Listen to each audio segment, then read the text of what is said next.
Hello guys, good day. I am John Jade. Today, um, let's do the lab exercise number 3, which is the database setup and table creation using WAMP server. So first and foremost, uh, ato buhaton is we have to install WAMP server. So we just click this, link, no, and it will go to directly sa WAMP server. Kaning link it will go to it will go directly sa ano website which is maasa ta maka-install og WAMP server. So after ana mag-create og WAMP server, i-open nato ni kaning green dire which is kanay. Pag ma-open nato na siya, na siya PHP admin and PHP admin by the one. Imo na i-click and malabas na siya which is kanay. And next, after ana mag-login lang ta, which X na to niya. So, sabo na to. Ana. Tapos, PHP may admin. Ara. So, nakalagin naman gulaan doon. So, atoy, mag-enter lang ta og username. Tapos, pwede ta mag-login. And, after ana, mag-create na ta og table. First, mag-create og new table which is kanina. Nano kay create dire which is CMS. Nata dire table for user, student, clearing offices, clearance status, clearance request.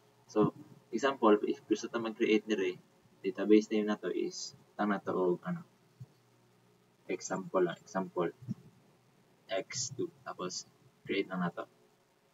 After ana, pwede na ta magbuhat og table for user. Example kana user, create a table. And name ani dire user ID ana. Example ana mag-create kadiya og mga variable name. And iset na to iyang data type and ang length values. And butang na siya as set as primary. So more nga na lang gibuhat sa the rest na mga table. And after na is na to ang storage engine niya to Wino TV and pwede nato na siya i-save. Diba? Example gani, 500 na. Example lang na siya. So, user. Ana lang siya. Tapos, after na, pwede na tayo mag-save. Wait lang. Duplicate na ng column. So, balik na ito user ID. User na lang, username. Save na to. And after na header ang table na to, mag-create na siya. So, if gusto tayo magdungag og table, dire lang ta, click lang ta sa new, and maka-create na tag table, maka-add tag columns, o maka-delete ta og columns pa dire. So, mao lang to ang buhaton na to if we want to create database tables or mag-set up tawag database and mag-create tawag tables. So, ang purpose ana niya is para dito niya ang purpose ana niya is para kuhaon niya ang data sa mga mag-register sa imong ibo na application or website baka so kani nabuhat man ni og system so bali makuha niya mga data na i-input sa mga user nato.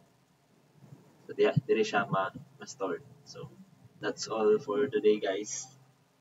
I hope you enjoy the video and I hope nalingaw mo and namoy natunan. Thank you. Good shit.